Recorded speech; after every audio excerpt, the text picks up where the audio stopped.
Hello everyone.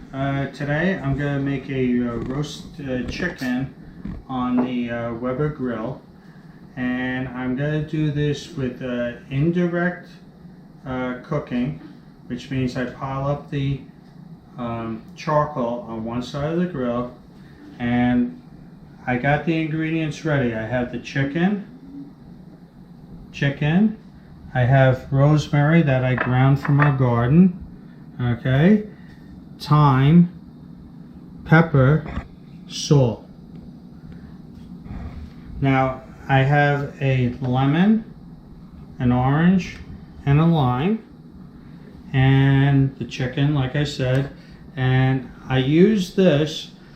I don't know if you can get this in your store, but down here they sell them in our local supermarket for borracho chicken, which is drunk chicken, which is like a beer can chicken. Alright, but now I'm not doing I'm not immersing this into a liquid and soaking it in a brine like. But what I do is I'm gonna take the orange, cut it, and we're gonna squeeze the orange in here. I can squeeze the orange, one orange,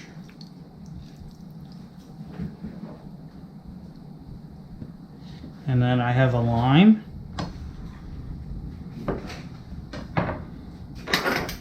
and I'll squeeze the lime in here.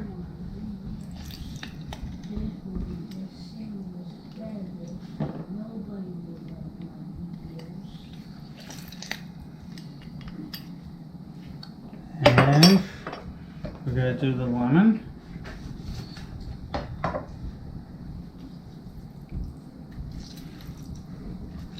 Now I use this just so no seeds will get in it.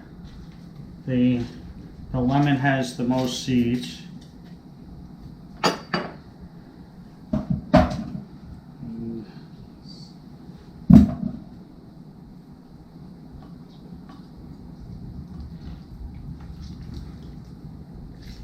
So I put that in there.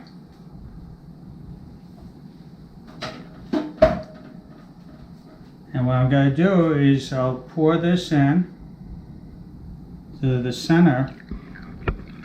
Now, if you don't have a pan like this, okay, you can make regular beer can chicken.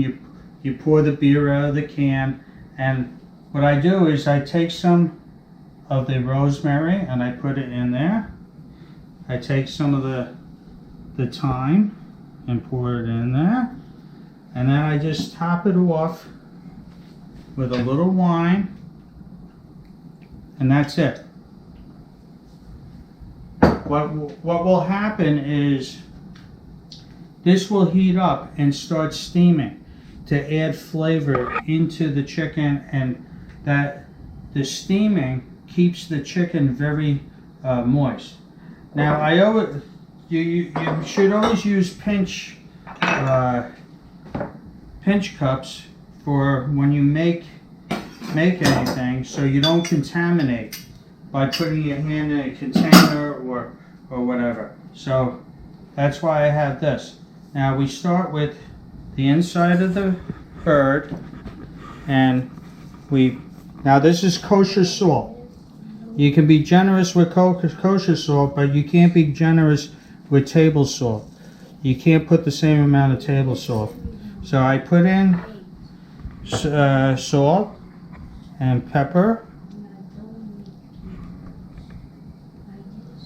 I put in some rosemary in there and some thyme. One thing about poultry is that it always goes together, thyme and rosemary for poultry. Now some people will say sage also. Sage will go too. So if you want, you can substitute sage into this.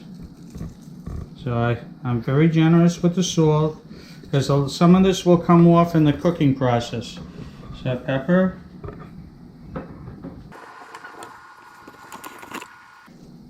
Rosemary. We flip it over. Same thing on this side.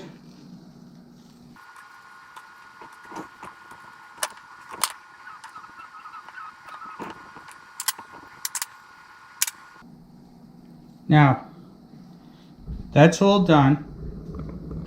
Now, you should, with your pinch cups, you should never return your ingredients back into the jar that you got it from, because one of the things you don't want is salmonella from the chicken. So that's why I use pinch cups. Now we put the bird over the top, the center. Now if you're doing this with a beer can, you'll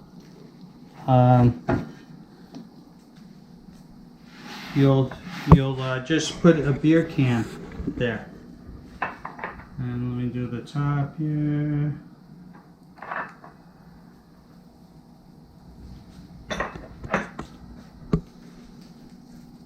That's it. Now, what I'm going to do next is I'm going to get the grill ready, and once the grill is ready, we'll go outside and I'll show you the next step for putting this on the grill.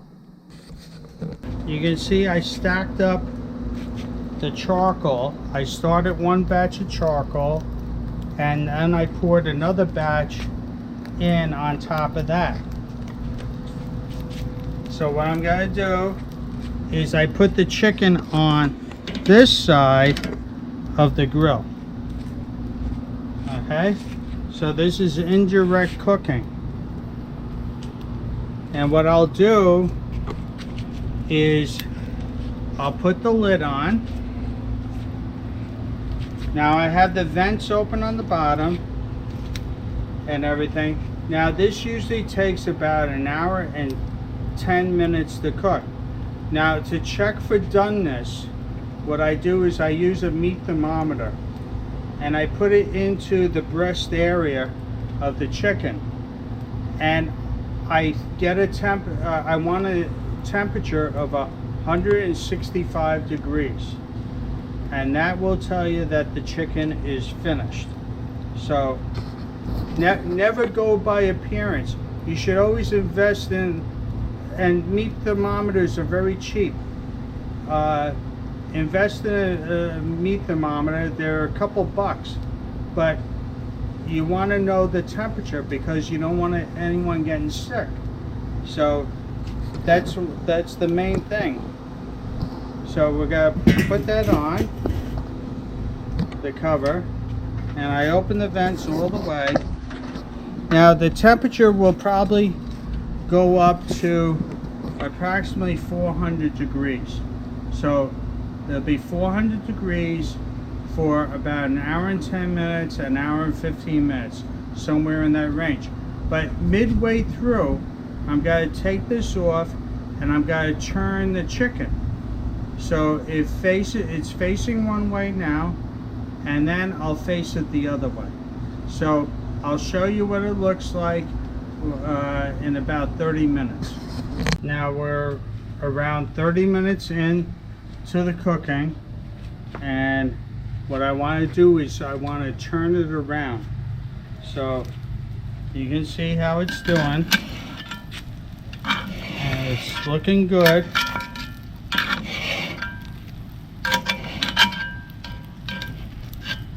Okay, so, and we'll leave that on for about another 30 minutes, and we'll check on it then. So now it's on. It's been on for about 50 minutes, and it's split back here. That's okay. The skin couldn't take it. All right, and I turn it around. Looks very good. and we'll cover it back up. And we're gonna wait.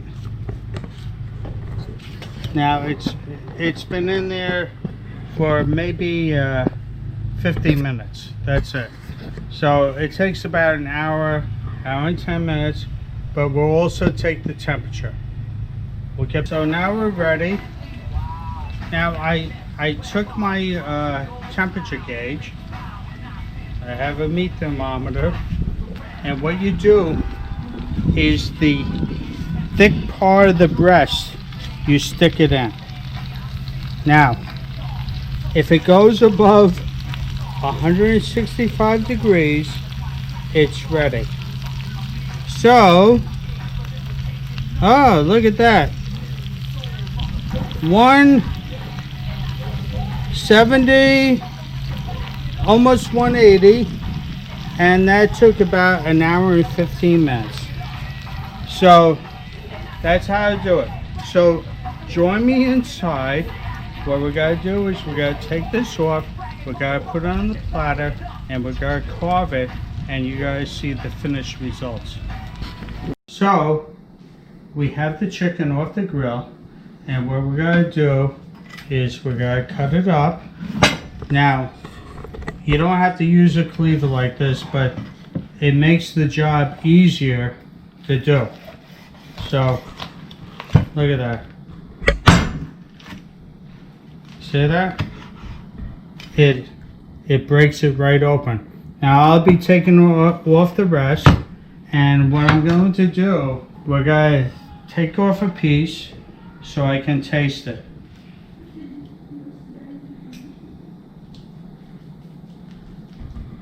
Okay.